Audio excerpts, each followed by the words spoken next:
Video ചെയ്യുന്നത് നമ്മൾ ചെയ്യുന്ന ഒരു വലിയ മിസ്റ്റേക്ക് പറയാനായിട്ടാണ്. അതിന് മുന്നേ ഒരു കഥ പറയാം. എൻ്റെ ഓർമ്മ ശരിയാണെങ്കിൽ ലൈസൻസ് എടുക്കുന്ന സമയത്താണ് ഞാൻ എൻ്റെ കണ്ണ് വെക്കുന്നത്. അത് 2020 കൊറോണ ആ ഒരു ടൈമിലൊക്കെ ആയിരുന്നു. അപ്പം എൻ്റെ കണ്ണിന് കുഴപ്പമൊന്നും ഉണ്ടായിരുന്നില്ല, ഓൾ ഓക്കെ ആയിരുന്നു.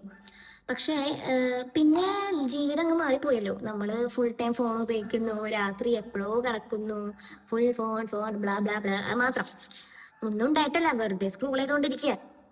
അപ്പോൾ കുറച്ച് നാളുകളായിട്ട് എനിക്ക് ഭയങ്കര കണ്ണുവേദനയും തലവേദനയൊക്കെ ഉണ്ടാവാറുണ്ട്.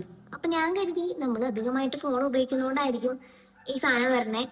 വീട്ടിൽ പറഞ്ഞു കഴിഞ്ഞാൽ വീട്ടുകാർ ഫോണിൻ്റെ കുറ്റം പറയുന്നതുകൊണ്ട് ഞാൻ പിന്നെ അതങ്ങനെ പറയാറൊന്നുമില്ല. പിന്നെ ഭയങ്കരമായിട്ട് തലവേദന എടുക്കുമ്പോൾ ഞാൻ എന്ത് ചെയ്യും, ഞാൻ അങ്ങനെ കിടന്നു തുടങ്ങും. പിന്നെ ഒരു പാരസ്റ്റമോളൊക്കെ തേക്കും. അങ്ങനെയായിരുന്നു എൻ്റെ ജീവിതം. പക്ഷേ വളരെ യാദൃശികമായി ഞാനൊരു സൗജന്യ നേത്ര പരിശോധന ക്യാമ്പ് ചെയ്തു. അതിലാണ് ഞാൻ റിയലൈസ് ചെയ്തത് എൻ്റെ 2 കണ്ണിനും ഷോർട്ട് സൈറ്റ് ഉണ്ട്.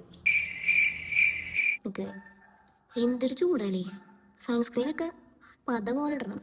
അപ്പം നിങ്ങൾ വയ്ക്കും, നിനക്ക് ഇത്ര ബോധമല്ലേ ഷോർട്ട് സൈറ്റ് എടുത്ത് കണ്ടുപിടിച്ചോണ്ടെന്ന്. പക്ഷേ ഷോർട്ട് സൈറ്റിന് ഒരു പ്രത്യേകതയുണ്ട്. എന്താണെന്ന് വെച്ചാൽ നമുക്ക് ദൂരമുള്ളതാണ് കാണാൻ പറ്റാത്തത്. ഓക്കെ, അപ്പോൾ ദൂരമുള്ളത് കാണാൻ പറ്റാത്താകുമ്പോൾ നമുക്കത് പെട്ടെന്ന് മനസ്സിലാവില്ല, അത് നമുക്ക് കാണാൻ പറ്റാകില്ല എന്ന്. അതായത് കുറേ നാളായിട്ട് എനിക്ക് ദൂരമുള്ള കാര്യങ്ങളൊക്കെ ബ്ലർ ആവാറുണ്ട്. പക്ഷേ ഞാൻ കരുതി എല്ലാവർക്കും ബ്ലർ ആവുന്നതായിരിക്കും. മനസ്സിലായ ഒരുപാട് ദൂരമുള്ള സാധനം ഞാൻ കരുതി എല്ലാവർക്കും കാണാൻ പറ്റുന്നുണ്ടാവില്ല. അങ്ങനെയാണ് ഞാൻ വിചാരിച്ചത്. പക്ഷെ അത് അങ്ങനെ ആയിരുന്നില്ല. അങ്ങനെ ഈ നേത്ര പരിശോധന ക്യാമ്പ് ചെയ്ത് കഴിഞ്ഞപ്പോഴാണ് എനിക്ക് മനസ്സിലായത് എന്ത്, എൻ്റെ കണ്ണ് അത്ര ഓക്കെ അല്ല എന്നുള്ളത്. അപ്പൊ ഈ തലവേദനയും കണ്ണുവേദനയും ഒക്കെ വന്നത് ബേസിക്കലി ഈ ഒരു കാരണം കൊണ്ടാണ്.